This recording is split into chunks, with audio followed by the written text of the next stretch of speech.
Picture this. You walk into a pharmacy to pick up your prescription. The pharmacist says, "That'll be $800. All you can say is, "Really?" You leave without your medication. You can't afford it. This isn't a hypothetical scenario. This happens every single day to thousands of Americans. Meanwhile, that exact same pill, in Europe, it costs a fraction of the price, sometimes two-thirds less. Take Revlimid, a cancer drug. In the US, it costs nearly $1,000 per pill. In some European countries, that same pill costs about $300.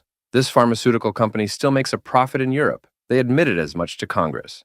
So, what's going on? Why are Americans paying wildly inflated prices for the same drugs that cost pennies on the dollar in other wealthy countries? Today, we're exposing the truth about America's prescription drug pricing crisis.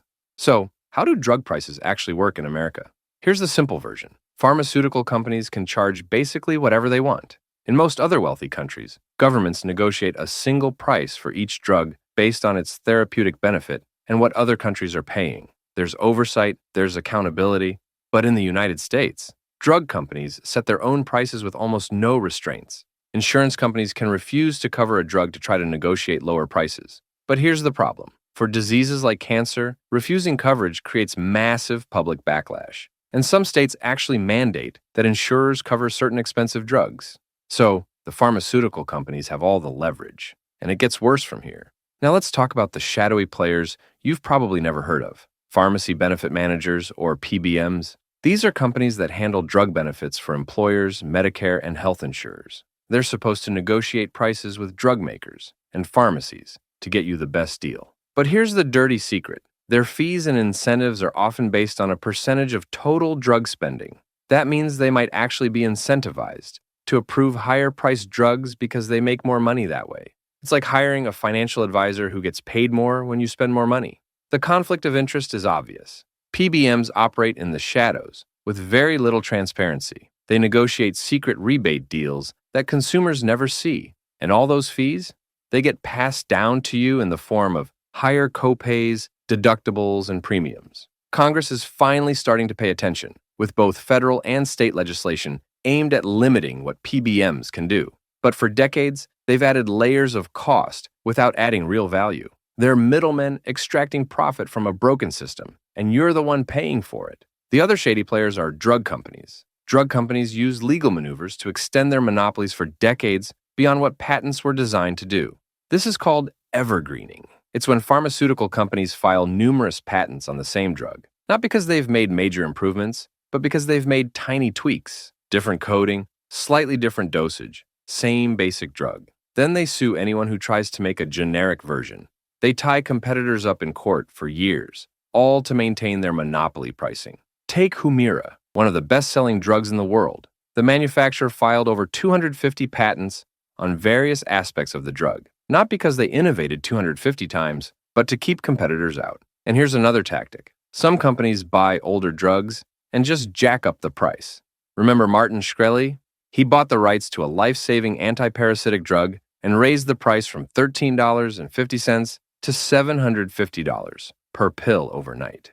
He's in prison now, but the practice continues. Some companies even buy competitors or merge with them just to eliminate price competition. This isn't innovation. This is manipulation. Want to know something insane? For nearly 20 years, the U.S. government, the biggest buyer of prescription drugs in the country, was legally forbidden from negotiating drug prices. In 2003, under the George W. Bush administration, Congress passed a law creating Medicare Part D, which was supposed to help seniors afford prescriptions. Great idea, right? Except they included a poison pill called the Non-Interference Clause. This clause specifically prevented Medicare from negotiating prices directly with drug companies. Instead, they handed that power to private middlemen, yes, those PBMs we just talked about, who negotiate for individual insurance plans, not the government. Why would Congress do this? The answer is simple: pharmaceutical lobbying. Representative Billy Towson, who helped push this through, later became the head of PHRMA, the pharmaceutical industry's main lobbying group, the revolving door in action. This was sold as a pro-market solution, but what it really delivered was a blank check to drug makers. So why don't market forces bring prices down like they're supposed to?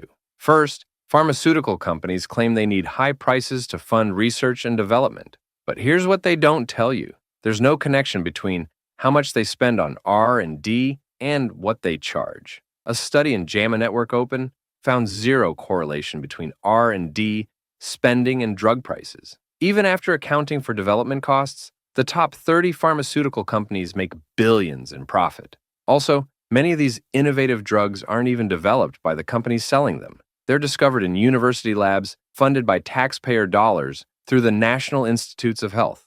One study found that NIH funding contributed to all but 2 of the 356 drugs approved between 2010 and 2019. You're already paying for drug development through your taxes. Then you pay again at the pharmacy. And what do these companies do with their massive profits? Stock buybacks and dividends to investors. The 14 largest drug companies spent more on stock buybacks and dividends than on research and development. They're enriching shareholders, not curing diseases. Then there's another massive cost driver, direct-to-consumer advertising. Drug companies spent over $8 billion on ads in 2022 alone. Ever notice how many drug commercials you see on TV? That's basically unique to America. Most countries ban pharmaceutical advertising to consumers. And all those marketing costs added to your bill. Let's look at what works elsewhere. In countries like Canada, Germany, France, and the UK, governments negotiate directly with drug companies based on the therapeutic value of the medicine and what similar drugs cost. They use something called health technology assessment. Essentially, they analyze whether a drug is actually worth the price being asked. And here's the key. Pharmaceutical companies still operate profitably in these countries. They're not going bankrupt. They're just making reasonable profits instead of obscene ones. The VA healthcare system in the U.S. actually does this too. The Veterans Affairs system negotiates deeply discounted prices, often 50% or more below retail, because a 1992 law gave them direct negotiation power. So we know it works. We're already doing it for veterans. The difference: the rest of Americans are stuck in a system designed to maximize pharmaceutical profits, not health outcomes. These other countries prove that we can have innovation and affordability. We just choose not to. So, what's being done about this? Well, there's actually some hope on the horizon. The Inflation Reduction Act of 2022 lets Medicare negotiate prices for the first time. The first 10 drugs, including the diabetes medication Januvia and the blood thinner Eliquis, will have negotiated prices starting in 2026. More will be added each year. There's also bipartisan support for tying U.S. prices to what other countries pay. Senators from both parties have introduced bills that would penalize companies selling drugs at higher prices than the average in countries like Canada, France, and Germany. Florida even got FDA authorization to import drugs from Canada, and advocacy organizations like AARP and Patients for Affordable Drugs are putting more pressure on lawmakers than ever before. But here's the reality. These are baby steps in fixing a fundamentally broken system. The real solution? We need to remove the profit-driven middlemen and the Wall Street business model that prioritizes shareholders over patients and give the government full negotiating power. Until that happens, Americans will continue paying the price for a system rigged against them.